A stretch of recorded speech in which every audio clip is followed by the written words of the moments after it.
اعوذ باللہ من الشیطان الرجیم بسم اللہ الرحمن الرحیم انما یرید اللہ لیذھب عنکم الرجس اہل البیت ویطہرکم تطہیرا اللہم صلی علی محمد وآل محمد۔ معزز ناظرین السلام علیکم ورحمۃ اللہ وبرکاتہ۔ میں آپ کا میزبان زین رضوی حاضر خدمت حسینی چینل کے حوالے سے تمام مومنین بالخصوص اپنے وقت کے امام سرکار حجت یوسف زہرا امام مہدی آخر الزمان علیہ الصلوۃ والسلام کی بارگاہ اقدس میں حضرت فاطمہ زہرا سلام اللہ علیہا کی شہادت کے حوالے سے تعزیت پیش کرتا ہوں اور تمام مومنین کی خدمت میں اس عالمناک موقع پر تعزیت پیش کرتا ہوں۔ جیسا کہ ناظرین آپ مسلسل اس پروگرام کو ملاحظہ کر رہے ہیں اور ساتھ ہی اس کا نام میں بتاتا چلوں، پروگرام ہے ہمارا معاشرہ، جس میں جناب فاطمہ زہرا سلام اللہ علیہا کی سوانح عمری پر بات ہو رہی ہے۔ اب تک کے ہمارے 3 ایپیسوڈ ہو چکے ہیں، یہ چوتھی نشست ہے جس میں آپ ہمارے ساتھ اس وقت موجود ہیں حجت الاسلام والمسلمین علی جناب مولانا فیض عباس مشہدی صاحب قبلہ، جو کہ مسلسل وقت دے رہے ہیں، ہم شکر گزار ہیں ان کے۔ آئیے آپ کا استقبال کرتے ہیں۔ آغا السلام علیکم ورحمۃ اللہ وبرکاتہ۔ تمام ناظرین کی طرف سے اور تمام حسینی چینل ٹیم کی طرف سے آپ کو تعزیت پیش کرتے ہیں اس عالمناک موقع پر، اور شکر گزار ہیں کہ آپ مسلسل وقت دے رہے ہیں۔ ہم چاہیں گے کہ ناظرین سے آپ ہم کلام ہو لیں، اس کے بعد پھر ہم جو پچھلی نشست میں جو سوال رہ گئے تھے ان سے شروعات کریں گے انشاءاللہ۔ اعوذ باللہ من الشیطان الرجیم، بسم اللہ الرحمن الرحیم، الحمدللہ رب العالمین، الصلاۃ والسلام علی محمد وعلی اہل بیتہ الطیبین الطاہرین ولعنۃ اللہ علی اعدائہم اجمعین۔ ایک مرتبہ پھر میں تسلیت اور پرسہ پیش کرتا ہوں اپنی طرف سے اور حسینی چینل کی تمام ٹیم کی طرف سے اور افراد کی طرف سے اس غمناک موقع کے اوپر شہادت حضرت زہرا سلام اللہ علیہا کے عنوان سے حاضر ہوں آپ کے جواب کے لیے انشاءاللہ۔ جیسا کہ آگا ہماری بات ہو رہی تھی جناب فاطمہ زہرا سلام اللہ علیہا کی جو زندگی ہے، ایک بہترین زندگی، جس طریقے سے نمونہ عمل لوگوں کے لیے، پوری دنیا کے لیے، پوری کائنات کے لیے، حد تک کہ معصومین علیہم الصلوۃ والسلام کے لیے بھی حجت کا سبب بنی ہیں آپ، اور خدا بند عالم نے جو القاب، جو لقب آپ کو نوازے۔ ہماری پچھلی نشست میں جو بات ہو رہی تھی اس میں ایک بہترین بیٹی اور بہترین زوجہ اور اسی کے ساتھ ساتھ بہترین ماں، یعنی کہ کائنات میں آپ کی جیسی کوئی ماں نہیں ہے، کائنات میں، پوری کائنات میں آپ کی جیسی کوئی زوجہ نہیں دکھتی، پوری کائنات میں آپ کی جیسی کوئی بیٹی نہیں دکھتی۔ تو بیان آپ کر چکے تھے بہترین بیٹی سے، میں چاہوں گا کہ یہیں سے شروعات کرتے ہیں تاکہ ہماری جو خواتین ہیں، جو چھوٹی بہنیں ہیں، اس سے استفادہ کر سکیں۔ بسم اللہ۔ جہاں پر پچھلی گفتگو ہماری رکی تھی وہ یہ کہ آج سماج کے اندر جو ایک بڑی پریشانی رشتوں میں دیکھی جا رہی ہے، خاص کر بہو اور ساس کے جھگڑے یقیناً جس طرح سے آتے رہتے ہیں اخبارات میں اور ٹی وی نیوز میں ہم دیکھتے رہتے ہیں، اس کی وجہ کیا ہے؟ اگر اس کے پیچھے جائیں گے تو دین اور اسلام میں عمل سے زیادہ نیت کو اہمیت دی گئی ہے، بلکہ ایک حدیث میں فرمایا گیا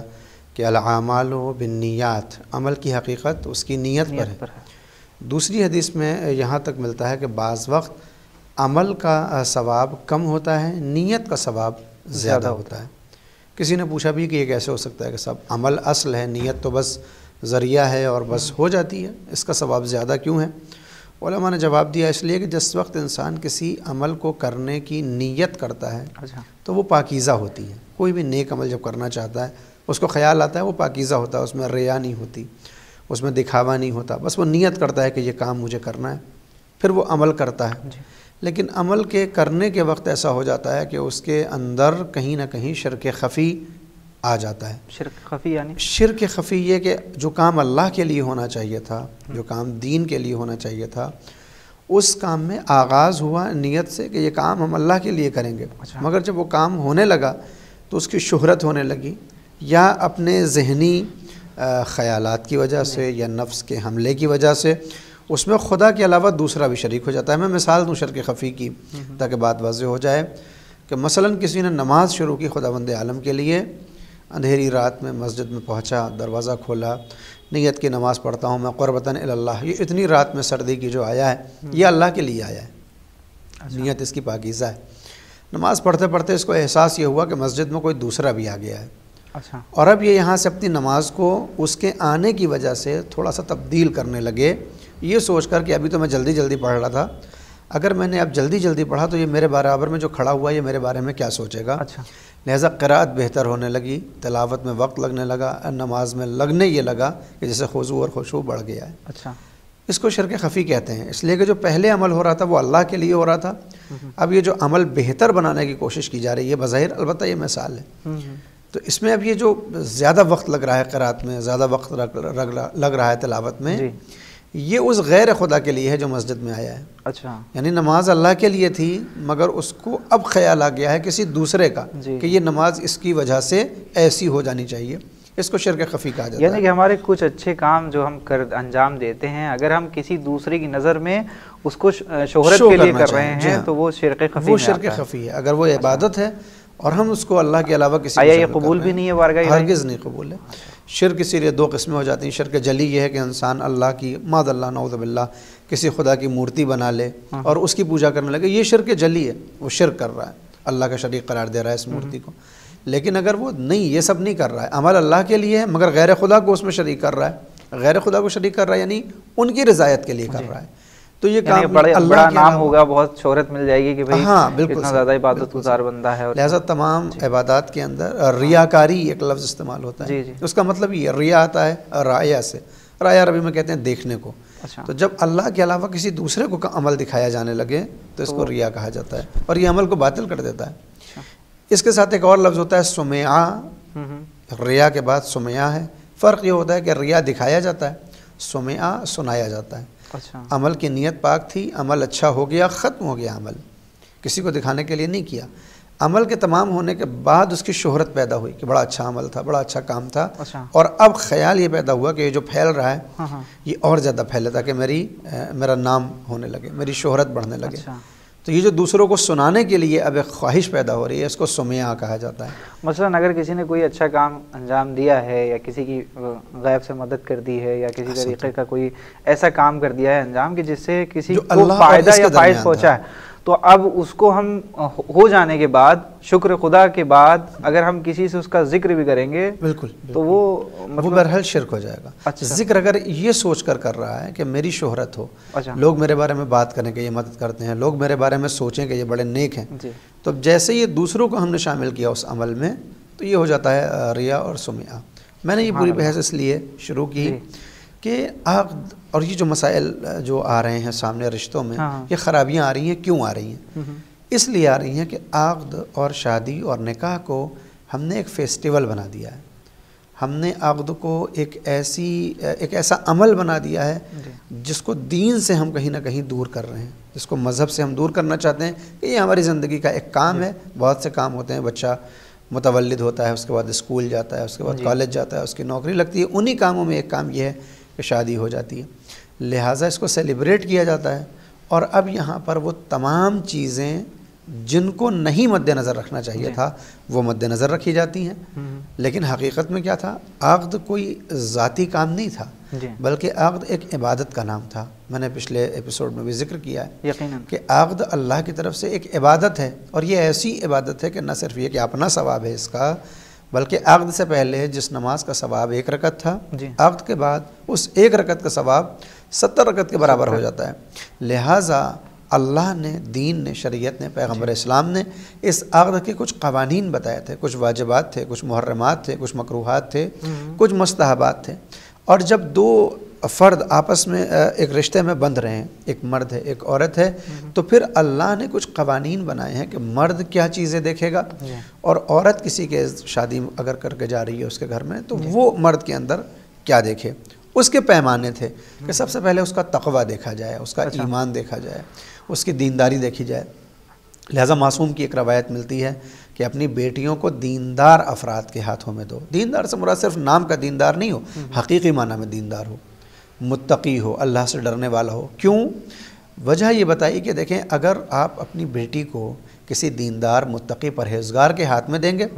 تو 2 صورتیں ہیں. شادی کے بعد یا تو وہ اپنی زوجہ سے راضی ہوگا, اگر وہ راضی ہے تو فبہا, اس سے بہتر کیا ہے کہ شادی ہو گئی, وہ راضی ہے, حالات بہتر سے بہتر ہوتے چلے جائیں گے. لیکن خدا نخواستہ 1% 1% مان لیجیے شادی ہو کے آئی کسی دیندار کے ساتھ, مگر وہ اس کو پسند نہیں کرتا ہے کسی وجہ سے, یا اس کے دل کو نہیں اچھی لگتی ہے, یا کسی بھی وجہ سے یہ اس کو بہت زیادہ محبت اس سے نہیں کرتا ہے، مگر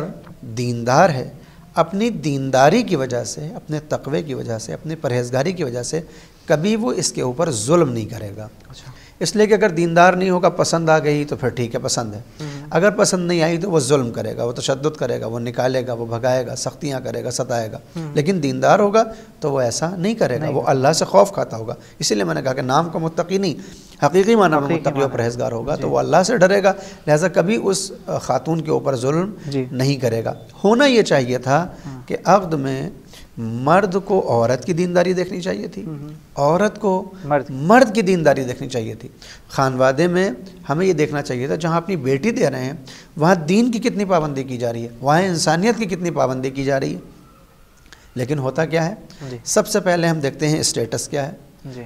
اس کے بعد ہم دیکھتے ہیں کہ اسکولنگ کہاں کی ہے، ان کا کالج کون سا تھا، اور پھر یہ کہ وہ کام کہاں کرتے ہیں، جاب کیسی ہے، سیلری کیسی ہے۔ جتنا بڑا اماؤنٹ ہمیں نظر آتا ہے ہم اپنی بیٹی کو ترغیب دیتے ہیں کہ اس کی طرف وہ جائے، نہ ہم دینداری تلاش کرتے ہیں، نہ مذہب دیکھتے ہیں، نہ اسلام دیکھتے ہیں۔ مثلا آج تو یہ ہو جاتا ہے کہ آج شادی ہوئی، شادی ہونے سے پہلے جو رشتہ دار وغیرہ جو ہوتے ہیں ان کا ہی 50 سے 60 ہزار روپے خرچ ہوتا ہے ایک شادی۔ جی ہاں، جی ہاں، اس لیے میں نے کہا کہ یہ مذہب کا ایک جز تھا عقد، عبادت کا ایک حصہ ہے عقد۔ جیسا نماز عبادت ہے، جیسے روزہ عبادت ہے، نماز میں کوئی پیسہ خرچ نہیں ہوتا ہے، روزے میں کوئی پیسہ خرچ نہیں ہوتا ہے، آپ جو کھانا کھاتے ہیں وہی افطار میں لے کر بیٹھ جائیں۔ اگر آپ کے پاس مال و ثروت ہے آپ حج پر جائیں، اگر مال ہے تو زکوٰۃ دیں اور خمس دیں، وگرنہ عبادات خرچ کا نام نہیں ہے، عام عبادتوں کا۔ عقد بھی عبادت کا نام تھا، دین اور شریعت کی طرف سے یہ تھا کہ مرد عورت کی دینداری کو دیکھے، عورت مرد کی دینداری کو دیکھے، دونوں کے گھر والے راضی ہوں تو کیا ہو، مسجد کے اندر آ کر صیغہ عقد پڑھ دیا جائے، ایک طرف سے ایک صیغہ ہو جائے، دوسری طرف سے دوسرا صیغہ ہو جائے، یا جتنے ہونے ہیں وہ صیغہ عقد پڑھے گئے، بات ختم ہو گئی۔ شادی اس کا نام تھا، نکاح اس کا نام تھا۔ اب اس کے بعد خود مرد کے اوپر یہ ہے کہ اس کی جیب الاؤ کرتی ہے، اس کے پاس اتنا پیسہ ہے تو مستحب یہ ہے کہ وہ اپنے خانوادے کو، مومنین کو کھانا کھلا دے، خوشی کے وقت ولیمہ ہوتا ہے، یہ مستحب ہے۔ یہاں پر ایک سوال آ رہا ہے آپ سے، میں یہاں پر روکوں گا آپ کو، کہ اس کی وجہ کیا ہوئی کہ اتنا زیادہ عقد کو اتنا زیادہ مشکل بنا دیا گیا ہے؟ آج عقد ہی کو نہیں، آج اگر ایک مومن کی فوت ہو جاتا ہے وہ تو وہ بھی بہت، یعنی کہ مرنا بھی مشکل ہے آج کے زمانے میں۔ تو وجہ کیا ہے ان سب چیزوں کی؟ یہ دوسری طرف گفتگو چلی جائے گی، البتہ بہت بہتر اور بہت مناسب موقع ہے اس کو بھی شروع کرنے کا، کہ بعض وقت ہم رسم و رواج میں اتنا زیادہ مشغول ہو جاتے ہیں، اپنے آپ کو رسم و رواج میں اتنا گرفتار کر لیتے ہیں کہ ہم دین سے دور ہو جاتے ہیں۔ جیسا میں نے کہا کہ اگر عقد کو عبادت سمجھا گیا ہوتا تو اس کے احکام قرآن سے لیے جاتے، عقد کو عبادت سمجھا جاتا تو اس کے قوانین کو اہل بیت علیہ السلام سے سیکھا جاتا اور اسی عنوان پر وہ عقد اور وہ شادی ہوتی۔ لیکن ہم نے اس کو ذاتی ایک شوق کا ذریعہ بنا لیا، اپنی خوشحالی اور ایک اپنی زندگی کا ایک ایونٹ بنا لیا جیسا شادی ہو، تو پھر اس کے بعد چونکہ دین نہیں پایا جاتا ہے دونوں کے یہاں، چونکہ مذہب نہیں پایا جاتا ہے، تو جب دین نہیں ہوگا، مذہب نہیں ہوگا تو خدا نہیں ہوگا، اور جب خدا نہیں ہوگا تو غیر خدا ہوگا۔ اگر دونوں مذہبی ہوں گے، دیندار ہوں گے، تو وہ اللہ کو مد نظر رکھ کے یہ ساری چیزیں کریں گے، تو وہاں پر دیکھیں گے اللہ کیا حکم دے رہا ہے۔ اللہ یہ نہیں کہتا ہے کہ قرض لے کر شادی کرو، یعنی اتنا قرض لو اور اس کے بعد دوسروں کو 10 طرح کے کھانے کھلاؤ، قرض لو اور ان کی ڈیمانڈز کو پورا کرو کہ 20 اور یہاں تک کہ 50 جوڑے دیے جا رہے ہیں، چاہے قرض لیا جا رہا ہے، قرض لو اور زیور کی صورت میں ان کو دو۔ یہ نہیں ہوگا اگر ہم اللہ کی باتوں کو مانیں گے، اگر ہم دیندار ہوں گے۔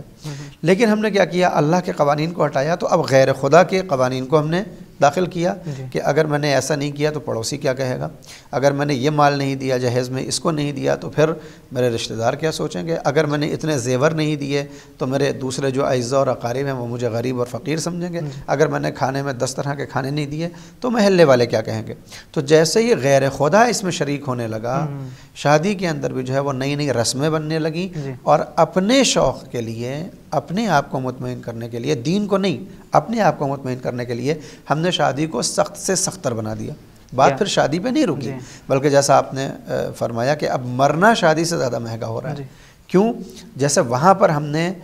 اللہ کو نکال کر، غیر خدا کو شامل کر کے، اس کو زندگی کا ایک حصہ سمجھ کے ہم نے اس پہ وہ مصارف اور وہ مخارج کیے جو دین ہم سے نہیں چاہتا تھا۔ شادی کے مرنے کے بعد بھی ہم نے کچھ ایسے رسم اور ایسے رواج اپنے اندر شامل کر لیے کہ جن کا اللہ سے تعلق نہیں تھا۔ اب ہم تو یہ دیکھتے ہیں کہ سوئم میں بھی باقاعدہ طور پر کھانا ہوتا ہے، 10ویں میں بھی کھانا ہو رہا ہے، 20واں بھی ہوتا ہے، 40واں بھی ہوتا ہے۔ البتہ خود یہ بحث ہے کہ دین و شریعت میں 10واں اور 20واں اس کی اپنی حیثیت ہے یا نہیں ہے، یعنی یہ دین میں ہے یا نہیں ہے۔ میں ابھی انکار یا اقرار نہیں کر رہا ہوں، یعنی یہ ہر انسان کو سوچنا چاہیے۔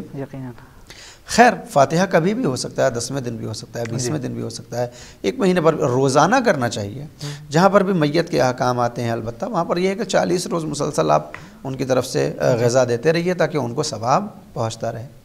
40ویں کا جو کھانے کا مسئلہ ہے وہ بھی ایک حد تک ٹھیک تھا کہ اس لیے کہ چہلوں میں لوگ شرکت کے لیے آتے ہیں باہر سے، تب ان کے کھانے کا انتظام ہونا چاہیے، لیکن کھانے کا انتظام ہونا چاہیے۔ لیکن دیکھا یہی جاتا ہے کہ اب دعوت کا انتظام ہوتا ہے۔ بعض وقت یہ بھی سننے میں آتا ہے کہ جس طرح شادیوں میں بفے سسٹم چلتا ہے، چہلم کے کھانے بھی اس طرح کے ہونے لگے ہیں، جو بہرحال رسم ہے، اس کا دین سے کوئی تعلق نہیں ہے۔ البتہ جو سوال تھا اس سے ہم لوگ کافی دور نکل گئے ہیں۔ یقیناً صاحب یہ جو ایک طویل بحث ہے اور اس کے ساتھ ایک پروگرام اس کے لیے الگ سے رکھا جائے تاکہ مومنین اس سے مستفید ہو سکیں، اور اس میں بہت سی چیزیں ہیں کہ جو ابھی نہیں ان کی سمجھ میں آئی ہیں، لوگوں کی بہت سی چیزیں نہیں سمجھ میں آئی۔ ہم چاہیں گے ناظرین سے کہ اگر آپ کے اذہان میں ان سب باتوں کے لیے سوال ہوں تو آپ کریں، بالکل کریں، اس کا جواب یہاں سے آپ کو دیا جائے گا۔ اس کے لیے ایک اسپیشل پروگرام رکھا جائے گا۔ اگر بات یہاں پر ہو رہی تھی کہ جس طریقے سے ایک لڑکا اور ایک لڑکی کو، لڑکے کو لڑکی میں دین دیکھنا ہے اور لڑکے کو لڑکی میں، یعنی کہ اگر ہم کسی سے جڑ رہے ہیں یا ہم سے کوئی جڑ رہا ہے تو وہ ہمیں دیکھے اور ہم اسے دیکھیں، ٹھیک ہے؟ تو یہ معاشرہ طے نہیں کرے گا، یہ لوگ نہیں طے کریں گے، جو ایک دوسرے کا ساتھ دے رہا ہے وہ طے کرے گا اس کو۔ بالکل تو دین میں اس کی اجازت، دین میں اجازت نہیں ہے اس کی۔ اور جس طریقے سے ابھی آپ نے بیان کر دیا کہ بھئی شادی کو کس طرح سے ہم نے جو ہے اتنا زیادہ مہنگا اور اتنا زیادہ مشکل بنا دیا ہے کہ آج نارمل اگر مڈل کلاس کی بات کی جائے تو وہ بھی کرنے پر سوچتے ہیں کہ نہیں صاحب ہمارے پاس اتنا ہو جائے گا تب ہم کریں گے، یہ ایک الگ بحث ہے۔ لیکن اب آئیے جناب فاطمہ زہرا سلام اللہ علیہا کی زندگی سے کچھ ایسے نقاط جو آپ بیان کریں گے ابھی، جس سے مومنین اس سے مستفید ہوں گے کہ آپ کی زندگی کیسی تھی اور آپ کی شادی کس طریقے سے ہوئی۔ ایک پیغام دیا آپ نے جو پوری کائنات کو اور قیامت تک کے ان لوگوں کو جو شادی اپنی شادی کے اس میں جڑتے ہیں، رشتے میں جڑتے ہیں، تو وہ کیا تھا وہ بیان کر دیں تاکہ ہماری جو نوجوان بھائی بہن ہیں جو شادی کے لائق ہیں وہ اگر اس بات کو سنیں اور سمجھیں تو انشاءاللہ ان کی زندگی بہتر ہو سکتی ہے۔ بالکل جناب فاطمہ الزہرا صلوات اللہ علیہا کے عقد کا جو معاملہ ہے وہ بھی تاریخ کی کتابوں میں باقاعدہ طور پر ثبت و ضبط ہے، اور سنہرے الفاظ میں پیغمبر اسلام نے جب ارادہ کیا ہے کہ حضرت زہرا کسی کے عقد میں جائیں تو بہت سے افراد ہیں، بہت نامور افراد ہیں جو اپنا رشتہ بھیجتے ہیں، اور پیغمبر اسلام کسی نہ کسی وجہ سے ان کو منع کر دیتے ہیں، یہ کہہ کر کہ حضرت زہرا کے عقد کا معاملہ اللہ کے ہاتھ میں ہے، جب تک ادھر سے حکم نہیں آتا کوئی فیصلہ نہیں کر سکتے ہیں پیغمبر اسلام۔ البتہ صرف عقد کا معاملہ نہیں ہے، پیغمبر کے لیے ہے کہ وما ينطق عن الهوى، وہ نطق بھی نہیں کرتے، وہ بولتے بھی نہیں ہیں اس وقت تک جب تک اللہ کا کوئی فرمان، اللہ کا کوئی حکم نہ آ جائے۔ لہٰذا بہت سے افراد آئے ہیں جن کو پیغمبر اسلام نے اجازت نہیں دی ہے عقد کی۔ ایک نام نظر آتا ہے، یہ جو بھی پچھلی ہماری بحث گزری ہے اس کے آئینے میں اگر اس واقعے کو دیکھیں گے تو ہمیں سمجھ میں آئے گا کہ دین کیا بتاتا ہے اور ہمارے عقد کا معیار کیا ہونا چاہیے اور ہم نے کیا بنا دیا ہے۔ عبد الرحمن ابن عوف ایک نام ہے اس دور میں، بہت بڑا نام ہے۔ جب اس کو یہ معلوم ہوا کہ پیغمبر اسلام کی بیٹی اب اس لائق ہو گئی ہیں کہ وہ کسی کے عقد میں جائیں، اور بہت سے افراد نے اپنا رشتہ دیا ہے مگر پیغمبر خاموش ہیں۔ عبد الرحمن عوف اس زمانے میں ایک مالدار شخص کا نام ہے، تاجر ہے، تجارت کرتا ہے، مال و متاع بہت زیادہ ہے، لہٰذا تمام کتابوں میں آپ کو ملے گا۔ پیغمبر اسلام کے پاس آنے کے بعد کہتا ہے کہ یا رسول اللہ، میں نے سنا ہے کہ آپ اپنی بیٹی کا عقد کرنا چاہتے ہیں، میں یہ چاہتا ہوں کہ زہرا کو میرے عقد میں دے دیں، اگر آپ ایسا کریں گے، پیغمبر کو بولنے کا موقع نہیں دے رہا ہے، خود اپنی باتیں کر رہا ہے، اگر آپ ایسا کریں گے تو میں 100 اونٹ مہر میں دوں گا، جن اونٹوں کے اوپر یمن کا ریشمین کپڑا پڑا ہوگا۔ یمن کا ریشمین کپڑا اور اونٹ اس زمانے میں بالکل ایسے ہی ہے کہ جیسے آج کے دور میں کہا جائے کہ مثال دوں میں کہ مہنگی گاڑی، جو سب سے مہنگی گاڑی ہوئی اس وقت کی، وہ لے کر کوئی آئے کہ صاحب آپ اپنی بیٹی مجھے دے دیجیے اور میں 100 مہنگی گاڑیاں آپ کو مہر کے نام پر دوں گا، کہ جن میں کیا ہوگا، یمنی ریشمین کپڑا پڑا ہوگا۔ اس زمانے کا سب سے بہترین کپڑا یمن کا ریشم سمجھا جاتا تھا۔ اور اس کے علاوہ 10,000 دینار سونا بھی میں مہر میں لکھواؤں گا، یعنی میں اتنا مال مہر کے طور پر دینے والا ہوں۔ یہ جو پیغمبر سے کہہ رہا ہے، یہ جو پیغمبر سے کہہ رہا ہے کتنے برس پہلے کی بات ہے؟ 1400 برس پہلے کی بات ہے. یعنی اس دور میں بھی شادی اور مادیات کو اتنا زیادہ جوڑ کے دیکھا جاتا تھا کہ جو جتنا زیادہ مہر دے گا اس کو بیٹی دے دی جائے گی. البتہ اس بیٹی کا معیار بھی بلند ہونا چاہیے. ہر بیٹی کے لیے اتنا پیسہ اور اتنا مہر نہیں تھا، کیونکہ اس کو معلوم ہے کہ یہ خاتم الانبیاء ہیں، ختم الرسول ہیں، اور ان کی بیٹی جو عزت منی ہیں، ان کے لیے میں زیادہ سے زیادہ کا نعوذ باللہ لالچ دوں تاکہ پیغمبر راضی ہو جائیں. آج کا دور ہوتا، اب آپ خود ملاحظہ کریں کہ اگر کوئی بڑا شخص ہوتا، پیغمبر اسلام سے بڑا دنیا میں کوئی بھی نہیں ہو سکتا، لیکن اگر اس شہر کا سب سے رئیس، سب سے باعزت باوقار شخص ہو اور وہ اپنی بیٹی کی شادی کرنا چاہے، اور کوئی ایک ایسا شخص آ جائے جو باقاعدہ طور پر شناختہ بھی ہو، پہچانا ہوا ہو، اور وہ اگر یہ کہے کہ میں آپ بیٹی مجھ کو دے دیں، میں 100 آرڈی دوں گا آپ کو، اور ان کے اندر یمن کا پرچہ بھرا ہوگا اور 100 کلو سونا دوں گا، تو اگر نگاہ مادی ہوگی تو جیسے اس دور میں ویسے ہی آج کے دور میں فوراً وہ راضی ہو جائے گا کہ جو مہر میں 100 آرڈی دے رہا ہے، 100 مہنگی گاڑیاں دے رہا ہے، وہ میری بیٹی کا کتنا خیال کرے گا. پیغمبر اسلام نے اس دور میں جب یہ سنا تو کیا فرمایا؟ یہ اس لیے ہوا تاکہ قیامت تک ایک قانون بھی بن جائے کہ شادی مادی اور لالچ کے زور پر نہیں ہونا چاہیے، مادیات پر نہیں ہونا چاہیے. پیغمبر اسلام کے جن کے لیے کہا جاتا ہے کہ آپ دشمنوں سے بھی بہت نرم لہجے کے ساتھ باتیں کیا کرتے تھے، اس جملے کے بعد پیغمبر کی تیوریوں پر بل پڑ گئے. یہ الفاظ ہیں تمام کتاب میں. پیغمبر اسلام کی جو اخلاق کا ایک مجسمہ ہے، انک لعلی خلق عظیم بعثت لاتم مکارم الاخلاق، جو خود پیغمبر کہہ رہے ہیں کہ میں اخلاق والا درجے پر پہنچانے کے لیے آیا ہوں. وہ پیغمبر جب یہ دیکھتے ہیں کہ سامنے والا مجھے مادی چیزوں میں تولنا چاہ رہا ہے، پیسے میں تولنا چاہ رہا ہے، زمین کے اوپر آپ نے ایک ہاتھ مارا ہے اور جو سنگریزے تھے، چھوٹے چھوٹے پتھر تھے، ان کو مٹھی میں اٹھایا،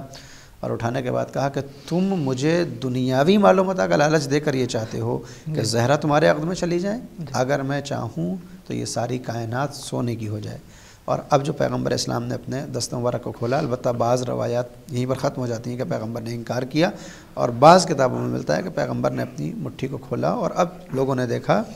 کہ جو سنگریزے تھے، جو ریت تھے، جو ٹکڑے تھے، وہ سونے اور چاندی میں، جواہرات میں تبدیل ہو چکے ہیں. کہ تم مجھے مال دنیا کا لالچ دے کر زہرہ کو اپنے عقد میں لینا چاہتے ہو، یہ پوری کائنات میرے لیے، میں چاہوں تو یہاں کے ذرے ذرے میں سونا بس جائے اور ذرہ ذرہ سونا ہو جائے. پیغمبر نے رد کر دیا. اچھا، اب پورے مدینے میں ایک پریشانی کا مسئلہ بنا ہوا ہے یہ کہ آخر پیغمبر اپنی بیٹی دیں گے کس کو؟ فلاں کو بھی منع کر دیا، فلاں کو بھی منع کر دیا، وہ اتنے عزیز تھے، وہ اتنے قریبی تھے، یہ اتنا مالدار تھا، کہاں جائیں گی زہرا؟ کس کو دیا حضرت زہرا کو؟ کہ جس کے پاس مال دنیا میں کچھ بھی نہیں ہے، جو جاتا تو ضرور ہے جہاد پر، مال ڈبل ملتا ہے، مگر سب غریبوں اور فقیروں میں، تنگ دستوں میں تقسیم کرتا ہے، اور خود فاقے کے اوپر جو زندگی گزار رہا ہے. پیغمبر نے بیٹی کو اس کے حوالے کیا جس کا نام علی مرتضیٰ ہے، اور قانون بنایا کہ بیٹی اگر دی جائے گی تو مال اور متاع کی بنیاد پر نہیں دی جائے گی، بیٹی اگر دی جائے گی تو شہرت کی بنیاد پر نہیں دی جائے گی، بیٹی اگر دی جائے گی تو پاس بیٹھنے کی وجہ سے نہیں دی جائے گی، بلکہ ذاتی طور پر دین کیسا ہے، ایقان کیسا ہے، ایمان کیسا ہے، عمل کیسا ہے، اس کو معیار بنایا جائے گا. لہٰذا اب پیغمبر اسلام کہتے ہیں کہ زہرا کے عقد کا معاملہ اللہ کے ہاتھ میں ہے، اور اللہ یہ طے کر چکا ہے کہ زہرا کو سوائے علی کے اور کسی کے حوالے نہ کیا جائے. اور اب علی سے جو دریافت کیا گیا کہ آپ کے پاس کیا ہے، تو آپ نے فرمایا کہ ایک زرہ ہے، ایک تلوار ہے. تو فرمایا کہ نہیں، تمہیں تلوار کی ضرورت ہے اس لیے کہ تم جہاد پہ جاتے ہو، زرہ کو بیچ دو، جو حصہ، جو پیسہ اس سے ملتا ہے آدھا مہر ہو جائے گا، اور آدھے سے تم کھانا دو گے لوگوں کو جو تمہارے اعزاء اور اقارب، جو تمہارے نزدیکی افراد ہیں.